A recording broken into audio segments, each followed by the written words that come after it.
Hello, and welcome to episode 10 of the In the Clutch podcast. My name is Drew Clutchy, and I'm here alongside my co host, Jeremy Wilson. Now, when you hear the names Vince Carter, Kobe Bryant, Dwight Howard, Dominique Wilkins, Nate Robinson, what do all these players have in common? Well, they've all been in the NBA dunk contest, but who do we have this year, Jer? So this year we have Juan Toscano Anderson, Cole Anthony, and Obi Toppin. And I know the dunk contest has really fallen off since about 2012-ish, 2013. 2012, the only star in the dunk contest was Paul George. And since then, you'd be hard pressed to find a star that has been in the dunk contest other than Well, Donovan Mitchell 1 year. and frankly, when you look at even the borderline stars, like 2012, 2013, Paul George wasn't the all-star Paul George that we know today, right? So like when you look at it was the same like when Zach LaVine was in the All-Star contest, and even like 2018, that's almost 4 years ago. So if you look back at Donovan Mitchell 4 years ago was like a borderline up and coming All-Star, right? But it's not the Donovan Mitchell we know on the sometimes the number one seed Utah Jazz, right? 2012, 2013, Paul George was actually an all-star. Oh, Uh, really? Yeah, checking that. That was his first year as an All-Star, Oh, well, 2012, there you go, 2013. right? So So he you just have got that. in. But yeah, that's why I didn't bring up Zach LaVine being in the dunk contest recently, because Zach LaVine wasn't like the 28 point per game Zach LaVine that he is Right. now, because he was like at the beginning and he was just a dunker. And I'm No, not exactly. exactly sure where Donovan Mitchell was at, but man, it's really fallen off. When you at the point where you have Anthony Simons, Obi Toppin, and Cassius Stanley, I still don't really know who Cassius Stanley is, and he was in the dunk contest last year.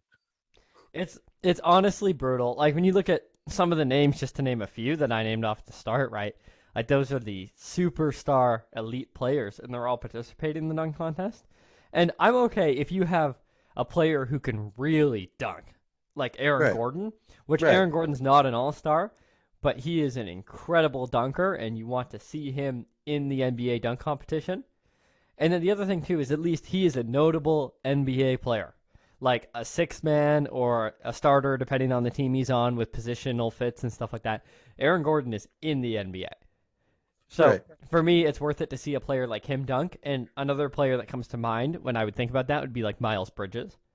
So like if they put LeBron and Zach LaVine this year with Miles Bridges in the dunk contest, I'd be like, yeah, that's worth seeing. But I think the way they've set it up now, it's really now the worst event in All Star Weekend for me. Yeah, and I feel like Aaron Gordon and Zach LaVine have really been the saving grace of the dunk contest in recent years. Like, even if you look at the first time they were both in the dunk contest, it was Zach LaVine, Aaron Gordon, Andre Drummond, and Will Barton. And the first round scores were 99 for Zach LaVine, 94 for Aaron Gordon, 75 for Drummond, and 74 for Barton. I was gonna say Drummond did a dunk contest.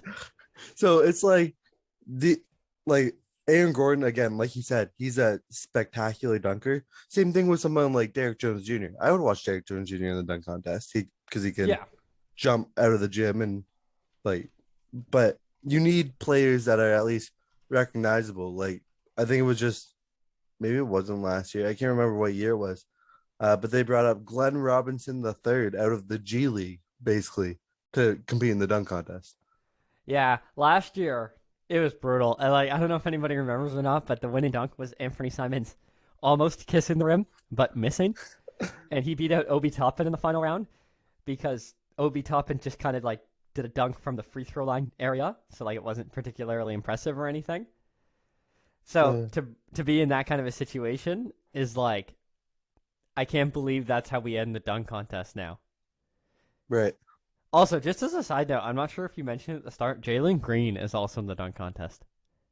I did not. Jalen Green, I think, will be good in the dunk contest, and at least he will get some more exposure than playing for the Rockets. Um, Yeah. So speaking of Jalen Green, we get to the NBA Rising Stars Challenge was yesterday, mm, and Cade Cunningham MVP. Now it's like All Star MVP. Not that it means a whole lot. Giannis got one last year, the actual All Star MVP. But does anything stand out to you with Cade Cunningham getting the Rising Stars MVP?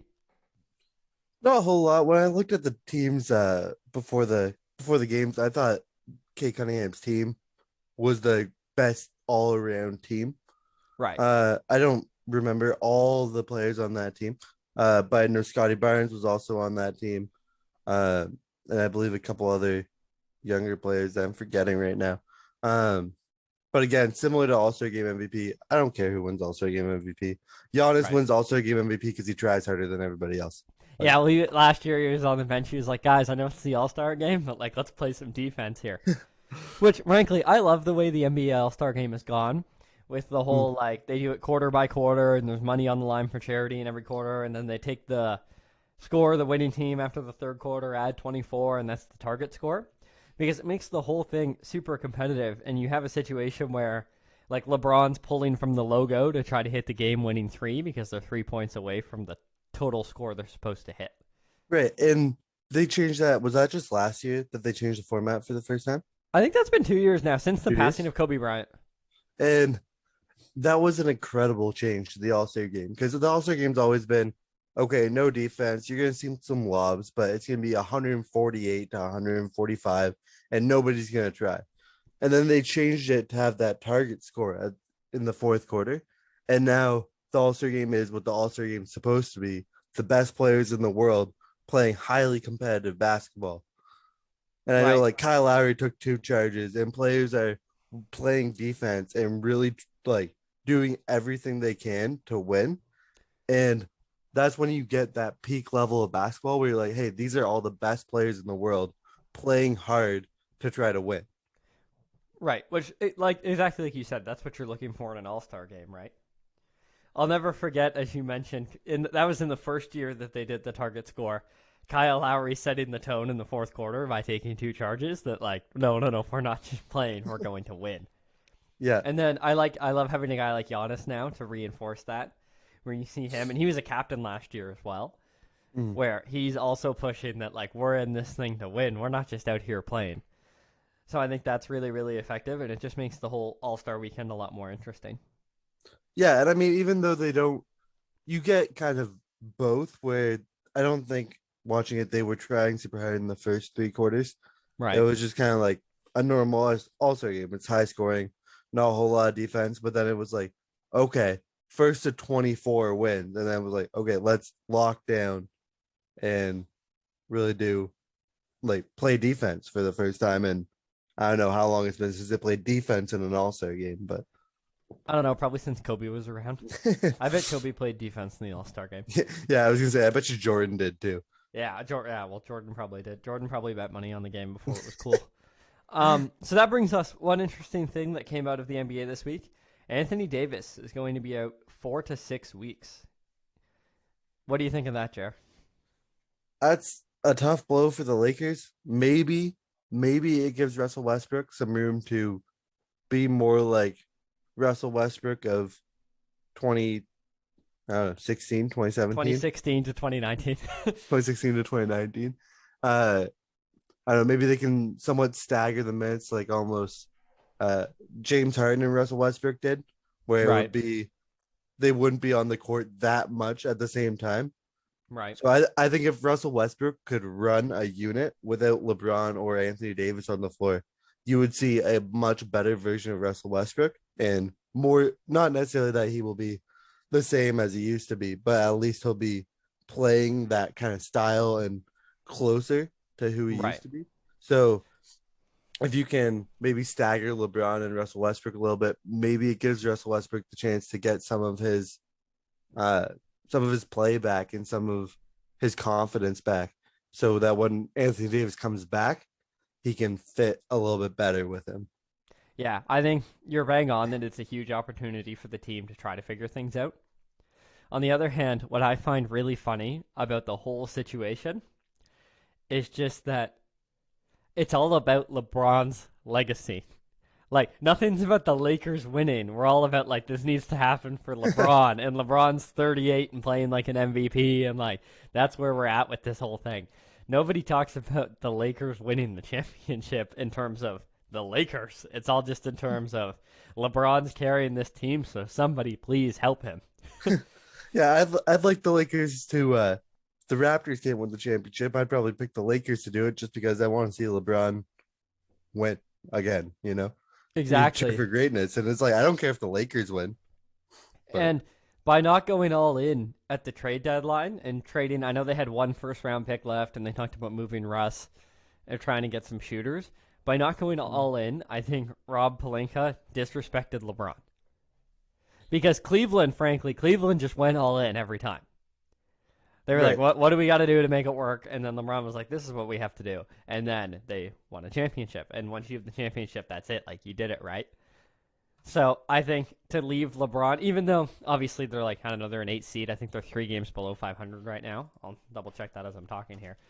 But I think to not make the move, to go all in, or if you want to define it as go all in the way LeBron wants you to, I think that's a really big blow to the Lakers, to LeBron's legacy, and specifically to Rob Pelinka. And just to verify that stat, at the time of recording, it is Saturday, February 19th, and the Lakers are 27-31 at the All-Star break in the 9 seed. Right. And that trade deadline decision that the 2027 first round pick was too valuable to trade, almost an untouchable asset, really destroys any notion that anybody had that LeBron gets to make the trades. Because do you think for a second that if LeBron was really in control of making those trades, he would have been like, no, cannot trade the 2027 first round pick. Too important. Yeah, exactly. LBJ, LGM. Yeah, so I think that's a really tricky situation.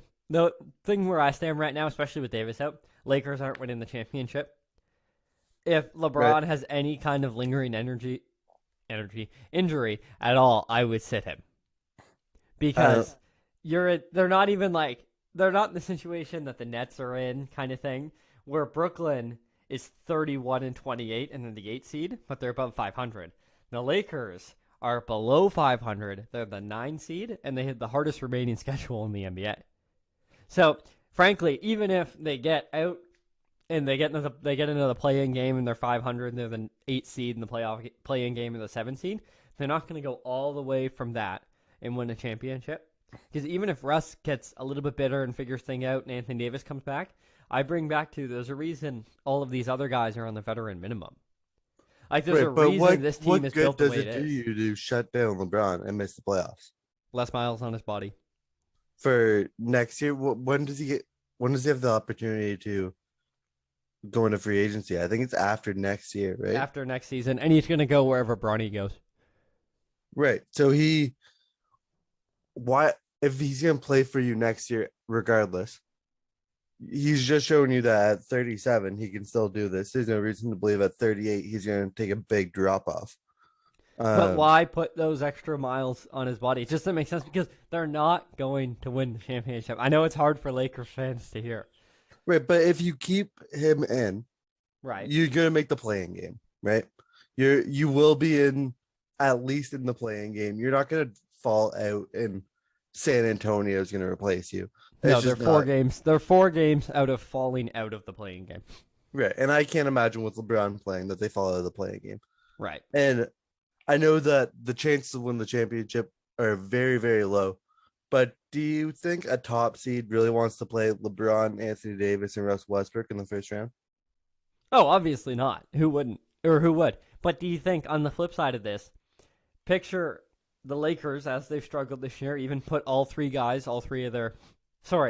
their big 2, as I've said before, and Russell Westbrook, who's a great other starter, on the floor. Who's a 79 overall in 2K now, by the way. Oh, really?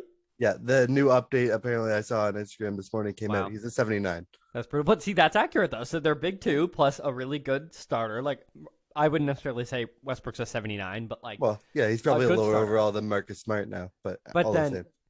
Do you think the Suns... Like, if you're in the Phoenix camp or the Golden State Warriors camp, assuming that Draymond's actually going to come back healthy before the playoffs, take top 3. If you're Suns, Warriors, or Memphis... Do you think anybody's really shaking in their boots at playing the Lakers? I don't think so, but you want to avoid playing LeBron in the playoffs because LeBron can still maybe beat you by himself in a playoff series. Oh, absolutely. Like, obviously, you'd rather draw like the Paul George-less, Kawhi Leonard-less Clippers, or maybe Maybe you wouldn't rather draw the Timberwolves, Anthony Edwards, Russell, and Towns. Like maybe not. Jokic is kind of on his own. Depends if Jamal Murray comes back. So none of those teams are particular. Obviously, the Lakers are the team that I would least want to draw out of those teams. But if I'm Phoenix or Golden State or Memphis, drawing the Lakers, seeing the dumpster fire that it's been, still doesn't freak me out. Right. It's just not ideal, I guess. And seeing just the bottom of the standings in the Western Conference right now, like the play-in teams, the top seed, if I think the Clippers have a chance at getting Kawhi and Paul George back healthy. You can correct me if I'm wrong. But by the end of the I season, will there's a chance verify they that. come I back. think it's unlikely, just given where they. Because I think, oddly enough, the Lakers should do what the Clippers are doing, which is I think it's unlikely that Paul George and Kawhi come back this year, just based on where they are in the standings. Right. But if there was the chance that they do come back healthy and Anthony Davis comes back healthy, you could possibly have the 7-8 seed have Kawhi, Paul George, and then Russell Westbrook, Anthony Davis, and LeBron. And that's just too bad as a first round series if you have to play Kawhi and Paul George. So last season, the Suns the Suns and the Lakers played one another in the first round in that Yeah. exact situation. Lakers won the playing game against the Warriors, Yeah. and then Anthony played in Davis the got first round. hurt midway through that series. Anthony Davis got hurt in Game 4, and at that moment, the Lakers were winning 2-1, 2-1. I believe. Yeah. Now, obviously, I would argue the Suns are better than they were last year because just Devin Booker's improved, Ayton's improved. Yeah. Agreed. Bridges has taken a huge jump. Agreed. So, in a similar situation, would you really like if you're this? That's what I mean. Like if you're the Suns sitting there, obviously, yeah, you don't want to get the Lakers. The Lakers were up 2-1 in the series before Davis went down. Yep. But I still just I don't know. Like I can't see the Suns that have just been in the NBA Finals and have, I believe, 10 losses. Yeah, they're 48-10. I just can't see them freaking out at playing the Lakers. Right. I don't see them freaking out playing the Lakers either, but I'm saying there's a chance. I'm saying the Lakers with Anthony Davis and LeBron were up 2-1 on the Suns. Right. You bring Anthony Davis and LeBron back, and Frank Vogel comes to his senses, and They also everybody had swallows Caruso. the pride, and they put Russell Westbrook on the bench, Caruso. bring Russell Westbrook off as a sixth man. I don't think the Suns want any part. I think the Suns would much rather play the Timberwolves. Yeah, oh, absolutely. But I don't think it's that big of a gap. Like, I think playing the Lakers still isn't scary. So, just for reference, Ty Lue said this week that Kawhi Leonard is unlikely to play this season, and Paul Right. George is unknown. Okay. So, given the standings, if Kawhi doesn't come back, I'm assuming Paul George doesn't play either. Yeah, fair enough. Yeah, I think the only way to save the Lakers right now is to let Russell Westbrook be the best sixth man in the league. Give him his own unit. Say, hey, come off the bench, be the Russell Westbrook you used to be, dominate the other team's bench, and don't play with LeBron and Anthony Davis.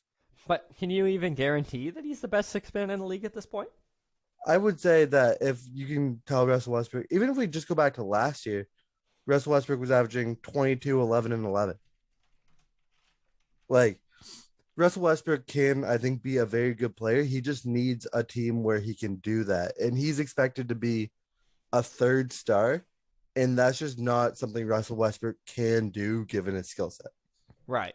And I think you're bang on with that. Third stars basically, frankly, need shooting, right? Right.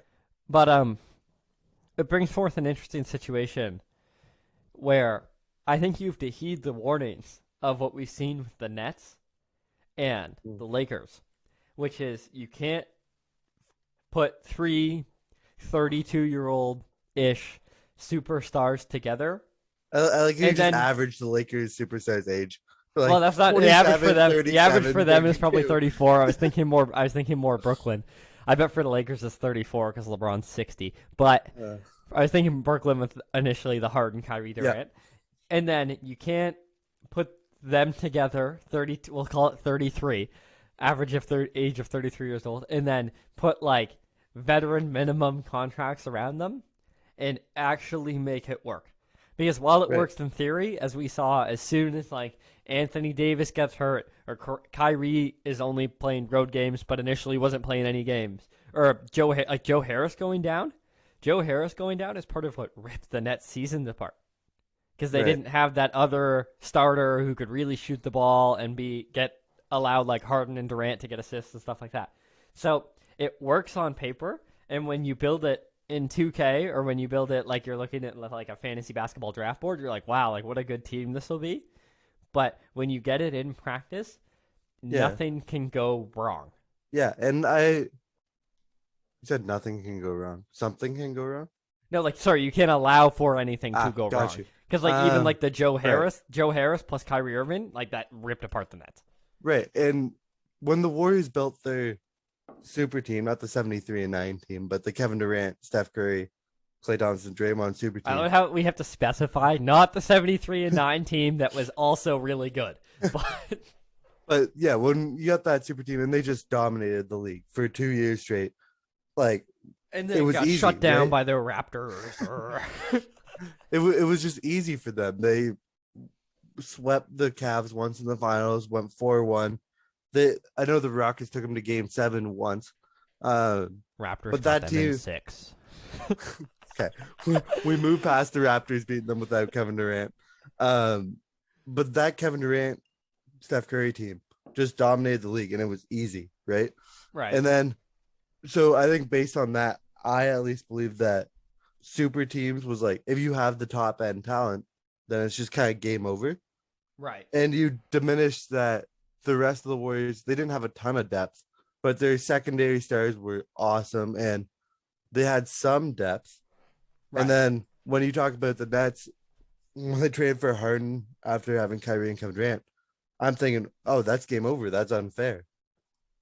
And Right. they were just never good. They never went to the conference finals. Right.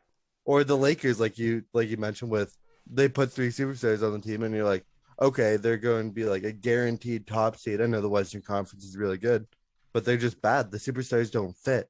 It's not about the talent; they don't fit. Which previously, I think, when assembling big threes or big 2.5s or whatever we want to call it, um, nobody worried about fit. It was always just like get the best Right, players, right? But when you look at like Dwayne Wade and LeBron and Chris Bosh, the fit there was awesome. right. And like they got the three players, yes, but it was incredible. And same thing like Tim Duncan, Tony Parker, and Kawhi or Manu or whoever you want to see. They had a big five. Even Danny Green was out there and he was on. So excuse me, the big nine in San Antonio. Like the fit was incredible. So as much as we talk about, oh, you just have to get the players, I think like you hit it bang on that now, as we learned with these teams, fit is pivotal. Right, and you can go as far back as you want with that in terms of big threes, and it always seems like, oh yeah, just top end talent wins. But every time we've seen top end talent win, they fit. That Warriors team had amazing shooting and was a very selfless team. Like Steph Curry might be the most selfless. Yeah, let's get Kevin Durant. I'll maybe become a 1A secondary scorer on some nights. And that was okay with him. And we don't see that with a lot of superstars. If you go back to the Well, 96 Bulls and you get Rodman, Jordan, and Pippen, and it's like Jordan was the first scorer and played great defense. Rodman was a rebounder and played right. great defense. And Pippen was a great secondary star. Like And the Pippen fit hates all Jordan now. works. Do you think? Yes, Do you but think they 20 didn't years back from then. now? Do you think 20? Which I have 2 points actually. Do you think 20 years from now we're gonna see the Steph Curry documentary come out and Klay Thompson's gonna be like, yeah, I hate that guy. Like, oh, he's terrible, hated him, like the whole thing, and then we're gonna see like Klay Thompson's big book release about how much he hates Steph Curry. But as a secondary point to build on that, um, Klay Thompson's the ultimate third. Right, exactly. Like we talked about how third stars need shooting. Klay Thompson has scored 60 points on like three dribbles or something ridiculous like that. Right. And obviously, there are certain exceptions to that because when you look at obviously Aiton, not that Right. Aiton, well, I guess it depends if you argue the Suns have a big three or not. But put that aside, Aiton's the third star, but with the exception that the other two are shooters. Right. And yeah, I guess third stars don't always need shooting. But Um, in simplest terms, they do. right. Because when you look at the Bucks, I would argue at this point actually that Middleton is the third star now because Drew Holiday's having an awesome year, but I Middleton's a wouldn't shooter. I wouldn't necessarily go that far, but I think Drew Holiday might not be a great shooter, but he can also Drew, shoot a little bit and I'm he plays defense. I'm gonna double check this, but I think I saw yesterday. I'm pretty sure Drew Holiday's 40% from three this year. That's got to be new for him. I didn't think he was a exceptional shooter. Well, I don't think he was ever a bad shooter. I'll just double check that as we're going here. But yeah, like general, I think in simplest terms, it needs to be a shooter. Obviously, yeah, with the Suns, Oh, like and if it's yeah, it turns out Drew Holiday was 39% last year and yeah, see, that's what I 40% mean. this year. So So yeah, your third star needs to be able to shoot unless you have the literal like other two shooters. Like right, Draymond Green. Like if you look at Steph, Clay, and Dre, obviously Draymond Green's not a shooter, but he has two guys that can right. kind of shoot with. If your first two stars are great shooters, then your third guy doesn't need to shoot. Yeah. But otherwise, like since the first player on the Bucks is Giannis, your third star needs to shoot. Mm-hmm. Exactly. So let's get to the NBA straw poll then, because I know we wanted to cover that. So Tim Bontemps of ESPN has started doing an NBA straw poll. I think this is the third year he's doing it, and they vote it. He tries to recreate as closely as he can by giving like ballots to two people at all 30 markets and people overseas and stuff like that to predict the NBA MVP voting. So he does one at like the 130% into the year and then 160% into the year, which is right now, and then one right near the end to see if they can get it right. So the results of this straw poll have the people that were selected out of the 30 markets, which are media members and stuff like that, is Embiid was number one with 45 first place votes. Jokic was number two with 43 first place votes. And then Giannis was third with 9 first place votes. And then after that, it's just a mix of ones and twos and zeros for the first place vote specifically. What do you think of that MVP ranking? Do you think they have it right? I think at least, or especially at least, the top three are pretty bang on. I don't think you can say anything detrimental to Joel Embiid's MVP case when he has the 76ers as the 3 seed and has been playing this whole season with Tobias Harris as his next best player. And Tobias Harris is fine, but he's not great.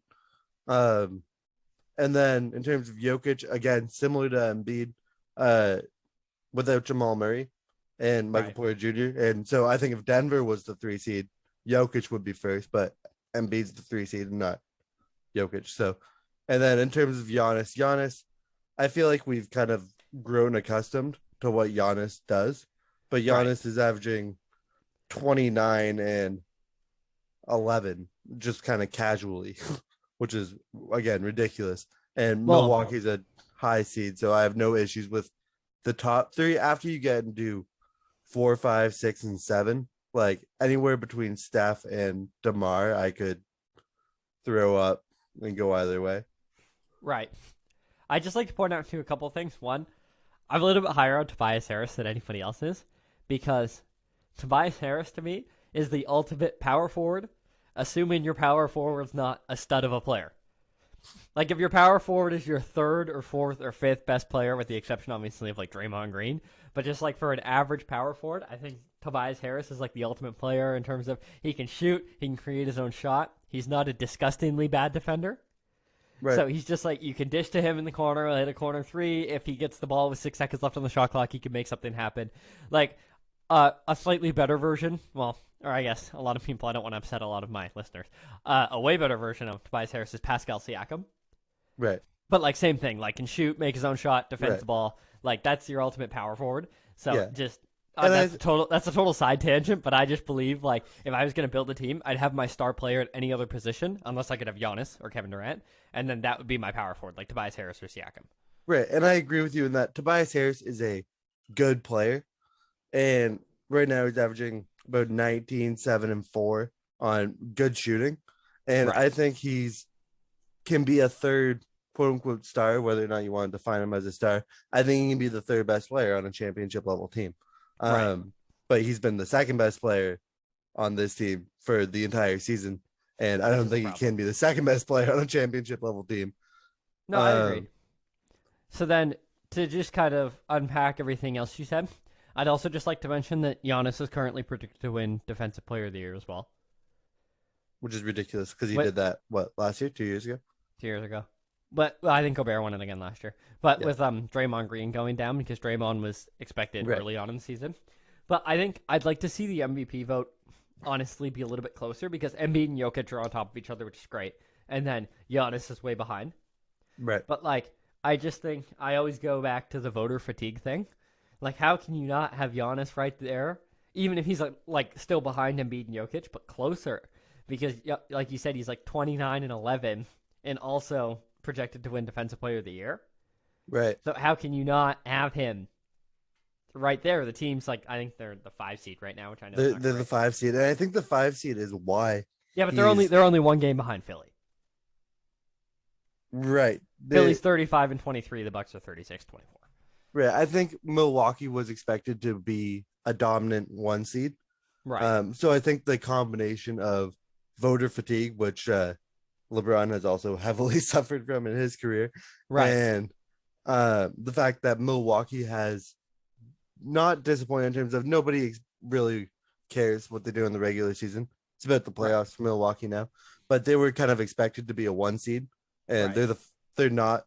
So I think that has also cost him because But they've I been just, yeah. relatively healthy, and other than Brooke Lopez, I guess, and they're just not exceptional. So Yeah, I guess you're right on that, but it just kind of bothers me. But I think, like you said, between Embiid and Jokic, there's nothing you can really say about right, it. Like, there's nothing you can do to disagree with it. They're both incredible.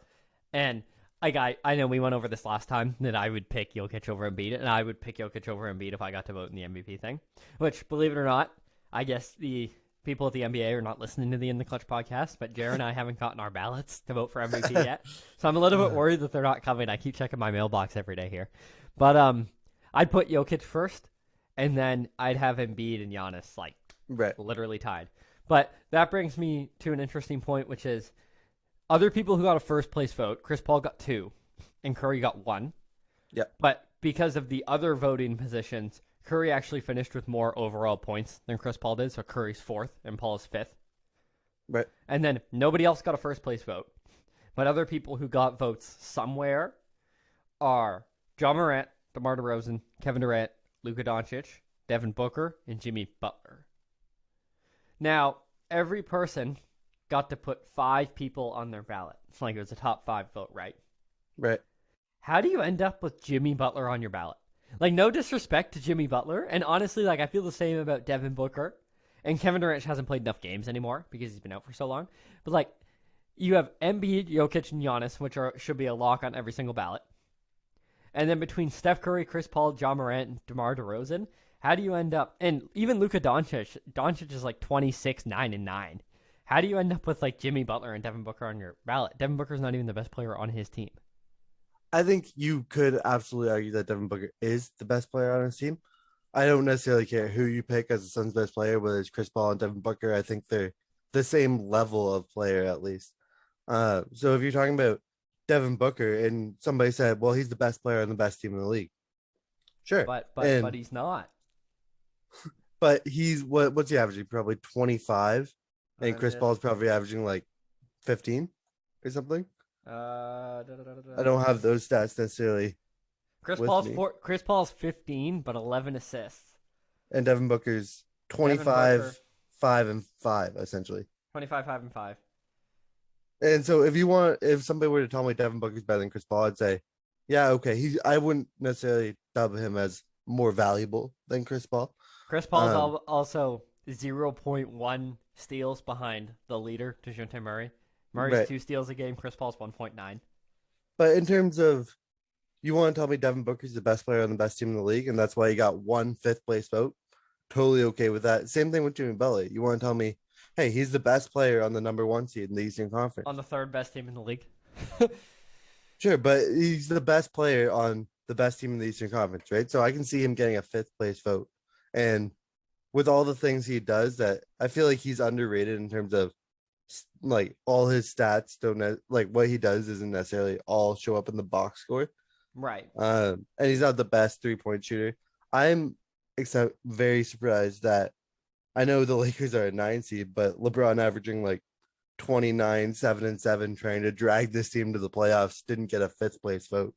Well, yeah, historically MVP voting's been about winning, right? Right. Which is So, why if I you're can't not, complain about Devin Booker or Jimmy Butler being on the ballot. Yeah, but I think for me, anyways, it's winning within reason. Like you don't have to be the 1 seed. Like if you're the 5 seed, like the Bucks are, and Giannis is obviously having a killer year. Same thing with Jokic out in the West. Then to me, that's winning enough.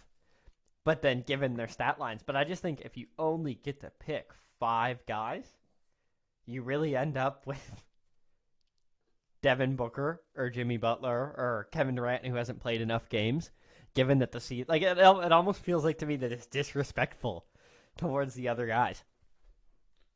I mean, I don't see how it can be disrespectful when Devin Booker again is averaging 25, 5, and 5 as either the best or second best player on by far, I think the best team in the league. Yeah, Yeah, oh they're yeah, they're like 40, they're seven up games six ahead. and a half games on Golden State, which is just ridiculous. Yeah, I think you could see Chris Paul win MVP if they go on an incredible run and finish the season with literally like 12 losses. Like if they go 70-12, I think Right. Chris Paul could win MVP. Which what a story that would be for the NBA. Also, just to compare Devin Booker directly with Steph Curry, I've pulled up both their stats here. Devin Booker is zero point 0.3 points back of him, 2 assists back, and basically the same rebounds on very similar shooting splits, except Devin Booker has a little bit higher field goal percentage and a little bit lower 3 point percentage. Right, but think about the eye test for that one. Yeah, but if you're talking about that, and again, Phoenix is up 6.5 games on Golden State. So Devin Booker and I, according to just stats and record, Steph Curry shouldn't necessarily get any more votes than Devin Booker should. But you have that's where the eye test comes in, and that's why you have to think about it from that standpoint, right? Because And Steph obviously Curry's getting Steph doubled Curry, probably more than Devin Booker is. But pardon me. Steph Curry's getting doubled probably more than Devin Booker is. Well, exactly, because you have to guard Chris Paul and Aiton, and Bridges is a great catch and shoot, so you can't leave him sitting in the corner. Yeah, but Steph So Curry's playing with two Andrew other All Wiggins. Stars and Klay Thompson, who just came back. Well, Klay Thompson's been back for a little bit now, and And Klay if you Thompson want to started. talk Klay about, Thompson's like 30 minutes a game now, which is good.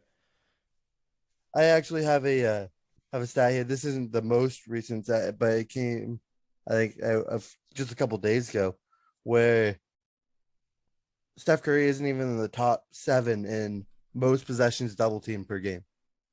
So Steph Curry, I don't think is facing the amount of double teams we think he is. Who is number one, just for curiosity? Luca is it goes Luca, James Harden, John Morant, Shea, because I guess nobody else is good on the Thunder. Giannis, Van Fleet, and then Embiid. Can I just like to point out something that because you're right that I didn't think he'd be number 7, but something that also might skew that stat is he doesn't spend any time holding the ball. Right. So like Which I can Embiid see backs too. somebody down in the post and then they double him, or like Right. Harden's dribbling on top and they go to pick and roll and they double him. Right. But I'm not necessarily sure they count doubles the same way if Curry's running around, but he's only doubled for 2 seconds because he only caught the ball and then gave it back to somebody else because the two guys were coming at him. Right. And I So can I see think that that too. would probably skew that stat the other way as well. Right. And I can see what you mean there. But I really just don't like I feel like I would have assumed that Steph Curry was at least top 3. Right. Where Well, so he's would I. just I don't think he's getting double teamed the same amount we feel like he gets double teamed just from how good he is and how much like how often we thought he got double teamed, I guess. Right. Which, just on a little side note, it's great for the NBA that Klay Thompson's coming back and getting rolling. And that he Yeah. hasn't had any major setbacks or anything. Just A, to put the Warriors back on the map, and B, just to give NBA fans hope that if a star player misses 2 years, they can come back and be effective again. Yeah. So I just think, as a whole, the return of Klay Thompson is great for the NBA. Yeah, I agree. And Klay Thompson is again spectacular and probably the second best shooter we've ever seen. Yeah, which So there are a couple first quarters this year where he's hit like 5 threes and Curry's also hit 5 threes, and it's like, oh no, like I do not want uh, to see this. Like, if I was any other team, I would not want to see this team in the playoffs. I am excited for the potential of a Phoenix Warriors playoff series. I think that would be a lot of fun. I also Right. think the best playoff series we might not get to see would be Nets 76ers. Where Kyrie can't play at home, and Ben Simmons can't play on the road because he's uncomfortable with that. So then you get into yeah, that'd be a great series. No, no. Assuming that everybody is playing, and that Embiid now is, I don't want to say hates, but definitely dislikes Ben Simmons, and I feel like that series could get heated quickly and be a lot of fun to watch. As long as, again, if Ben Simmons doesn't crumple under the Philadelphia pressure of them booing him every time he touches the floor and touches the ball. Right. Which if he does, I guess that could also be fun to watch in a way. But No, exactly. Yeah, and I think that's now the series I'd be most excited to see. Initially, it was the Raptors in the playing game blowing up the Nets when it was still Kyrie and Harden and Durant. So I obviously we won't have the opportunity to see that now, but I think now it would shift to Brooklyn Philly for me. Another good series would be if you got the Warriors and the Lakers in the first round the Warriors, yeah, I agree. And you can see LeBron try to carry the team to first round win against the Warriors too, which would against be the Warriors. incredible. Yeah. I think the Warriors. If you're the Warriors right now, you're just living life. Like assuming you're like Steph or Clay or Dre, or honestly like Iguodala, you won 3 championships, had a couple down years, and then you've rallied back to second place in the league, and you've got you've got chances to win more championships now, but you already have 3 of them, so there's no like extreme pressure, and you're like if you're Steph Curry, you're already the 3-point leader in the whole world and stuff like that. It just must be such a good time to be either the core of the Warriors or to be on the Warriors. Like, And I could be wrong about this. I think they only have one down year where like everybody got hurt and they were just like, okay, we'll take James Wiseman, I guess. And now they're back. right. Well, and that's the other thing is we have Wiseman, Kaminga, and who's the third young guy that they have now? Gary Payton? No, like No. star draft pick, like first round pick. I know who you're talking about. He got drafted with Kaminga last year. Yeah, exactly. Anyway, Moody? Is that his name? yes, there we go, Moses Moody. So they have those 3 guys. So like they're built for the future. They're built for the now. They're built like whatever they want to do. They are just absolutely set. What a well run franchise. Yeah, agreed. And yeah, again, they have one year where they were 15 and 50, which was really bad. And then Right. the next year they were 39 and 33 in the shortened season and Right. lost in the play in. And now they're just really good again. Yeah, it's just incredible to watch the Warriors be the Warriors. So, one other interesting point, just to build on the straw poll, is that it's dominated by bigs. It Which is. we just came. Would you say now that we're in the era of of the big man, assuming we count Giannis obviously also as a big man, because we were just in the area of the wings where it was dominated by LeBron and Kawhi and Kevin Durant, and I guess that's kind of it for that because Dirk was 2012 and Tim Duncan was 2014, I think. I'm not So sure. anyway floating in that area. So we're coming out of the era of wings where it was dominated by Kawhi, LeBron, and Kevin Durant. Do you think now we're in the era of bigs? I wouldn't necessarily go there yet. I know the top 3 on the MVP poll, like Embiid, Jokic, Giannis, all power forward centers. But then it goes point guard, point guard, point guard, forward, forward, point guard, shooting guard, small forward. Right. So the very top end, you have elite dominant bigs, which we haven't had recently. And those And are the is only people. Sorry, go ahead. go ahead. It is Those are the great to only. have that. Sorry, those are the only people that the 3 bigs are the only people that were seriously talking about winning the MVP. Right. And so but Steph Curry is having a down season for him. He's shooting like 38% from 3 instead of 42. And then somebody like John Morant could very soon be on that level with Embiid, Jokic, and Giannis. And Luca again is averaging ridiculous stats, but on not great efficiency. So he could be there. And we still have Trae Young. So I think the bigs have come in and made it at least balanced, where I don't think we'll have MVP dominated by one position for an extended period of time. Right.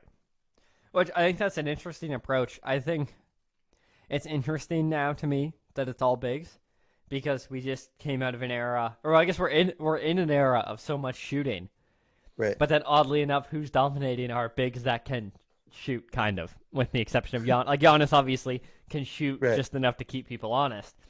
But that's where it surprises me that that's where we're at, Yeah. because we're in an era where if you ask anybody what the NBA is like right now, shooting, everybody's going to say shooting. And I'm not sure if you heard Tracy McGrady said Giannis couldn't have been as good in his era, which I guess was early 2000s, which I think we've said, oh, players couldn't excel because they were too soft. And now it's like, oh, players couldn't excel because they weren't soft and their game's predicated on going downhill and the defense was better. Right. So I guess no player probably around 2015-ish on could ever have succeeded in previous years, I guess, is the barometer for retired players now. LeBron, no, absolutely not. Giannis, no. Steph Curry, no. Nobody Right. good now could have been good then, I guess is the deal. Which I know we've gone over that before, but I can't handle that debate. Like people are like, "Oh, can you imagine like LeBron back in the '90s?" And I'm like, a 6'9" guy who is built like a freight train, and yes, you can hand check him, but he can also hand check you. Like Yeah, his forearms are the size of my thighs, and he can hand check with them. yeah, like you don't think LeBron could be equally dominant in the 90s when he's if you're just putting him now back then, he's gonna be a better shooter than almost everybody you have too. Like Yep. LeBron's suddenly like the third best shooter in the league. Yeah, no, that's something I'll never get over. Like, I saw a stat the other day, which has surfaced 1,000 times, which is that if Steph Curry missed his next, like, 500 threes, he'd still have a better three-point percentage than Ray Allen. Oh, that's awesome. Which, obviously, that's just part of the era, right? And I know Reggie Miller has talked about the fact that he said that if he could shoot, like, just as many threes as Steph Curry's allowed to take and all that kind of stuff, and off the bounce, off the catch, whatever he feels like, from deep, he said Right. that he would probably have a better percentage and Right. like have hit more threes, but he just wasn't allowed at the time. And I don't doubt that in the same way that I don't doubt that LeBron can go back and play in the 90s. Like, I'm sure you put Reggie Miller and Steve Nash and some other players in today's game, they'd be great, or equally as great, except hitting more threes. But I think just to look at the greatness of like the modern day players, just as technology improves and everything like that, and sports medicine, to look at them and say they wouldn't be able to succeed, Absolutely ridiculous. it's absolutely ridiculous. But that's where we're at right now, right? And that's what people argue. I have So this urge to get into the Michael Jordan LeBron debate again, but I guess I can hold off. I on always my have one that sec. urge. The fact that we're still in that debate, like forever in that debate, I guess is ridiculous to me. I would just like to say that LeBron is going to end his career with more points, blocks, assists, rebounds, and higher 3-point and field goal percentages than Michael Jordan. I'm just gonna throw that out there. Yeah. Anyway, Which, we can move on. yeah, no, and that's exactly it. And I think the other thing too that goes back to that debate is I think either side should be less upset because we all have them at number 2 or number 1. Right. So like, I don't think obviously LeBron fans, which is us, we can't be upset that LeBron's number 2 on some people's lists because second greatest player of all time. But the same thing, like the Jordan fans won't accept that we have Jordan as number 2. Right. And I don't know. The Jordan fans seem to say, well, Jordan was 6-0 in the finals. And I was listening to an Undisputed clip yesterday, and Okay. Skip Bayless made the point that all Michael Jordan's finals came before the finals. Like all the best teams he played were in the Eastern Conference, and Right. the best teams he played were never in the finals. Whereas all LeBron's finals came in the finals. He had to play the Warriors. And it's like, and then Skip Bayless also made the point after him saying that Michael Jordan never really had a hard finals. All his hard series came before the finals. And then he made the point that he's the greatest because he's 6-0 in the finals. So like, Right. didn't you just say the finals were never actually the finals? But No, all the same. exactly. Anyway, It's a huge pain of an argument. So that'll bring us to our interesting fact of the week or item of the week or something that happened in the NBA that we want to talk about. So as we touched on Kyle Lowry taking charges in the All-Star game, I just find it funny. LaMelo flopped in the Rising Stars Challenge last night. Like, it was pretty clear, too. Like, he was just, like, standing on the sidelines, and then he was just, like, on the floor. And I think, does that also bring up the competitiveness? Like, is that LaMelo being competitive from Rising Stars? uh, man, I don't know. I don't know. I guess you could go either way on that. Just like, you could argue it, yeah, that's super good. You got to get the call, right? JJ Redick did a live podcast, I think it was this week or last week, with Marcus Smart. Yeah. And they showed a whole bunch of flopping clips of Marcus Smart, like on the podcast. And one of which was Marcus Smart, where he jumped, like he did the thing where he was shooting a three and the defender jumped at him, and he jumped sideways into the defender, and he like cut the defender's face open, and the defender had to get like 10 stitches. The defender was JJ Redick. And JJ Redick on the podcast was like, I can't believe I got called for a foul for this because I'm getting 10 stitches in my face because you jumped into me. And Marcus Smart was like, yeah, but they gave me the free throws. I don't know if you guys should go watch Marcus Smart compilations of him flopping, because some of them are hilarious. He really sells all out when he flops. The one where he just jumped straight up into the air and landed flat on his back on the ground. Yeah, he like jumps up, flails, and then lands sideways somehow. And it's awesome. Go watch compilations of Marcus Smart flopping. You will not regret it. Flopping is an art, and as long as the referees will call it, I think the players should continue to do it. It's the same thing with the Chris Paul rip through. For doing it. Yeah, it's the same thing with the Chris Paul fourth quarter rip through. Like, you see that, and players get called for it, and Chris Paul just starts laughing. Like, he's like, "Yep, got him." He knew that's how that was going to go down, and he made it work.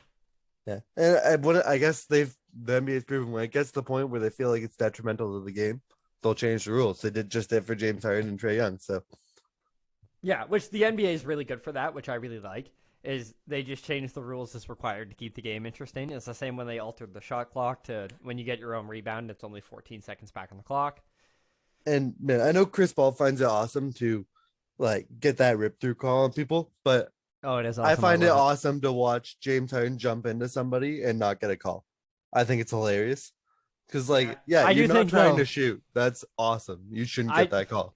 Well, the thing too that notably stood out to me about that was the Jimmy Butler jump shot when he was on the 76ers, where he'd kick his feet out all the time shooting threes. Right. Like he'd kick his feet. So that really brought, oddly enough, since that's kind of a specific example, but that really brought it to a point to me of understanding the argument, because that was just now his normal jump shot form.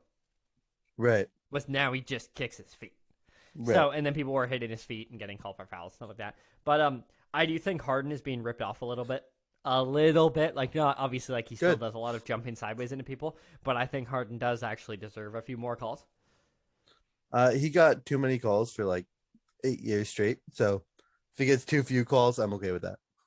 Yeah, which an episode, something maybe we should bring up in the next podcast, because we're getting a little bit tight for time here. But just that, can we take a moment to consider that Harden was leading the league in scoring at like 35 points per game for a couple of years? Oh, yeah, it was ridiculous. He averaged like 36 or something. Which maybe we'll get into that on episode 11. But that's all we've got this week for episode 10 of the In the Clutch podcast. We'd like to thank you for listening. Whatever platform you're on, be it YouTube, Spotify, or Apple Podcasts, if you could give us a like and give us a 5-star rating if you like In the Clutch, that would go a long way for us in helping us promote the podcast. But thank you for listening, and that's all we've got for this week. See you next time.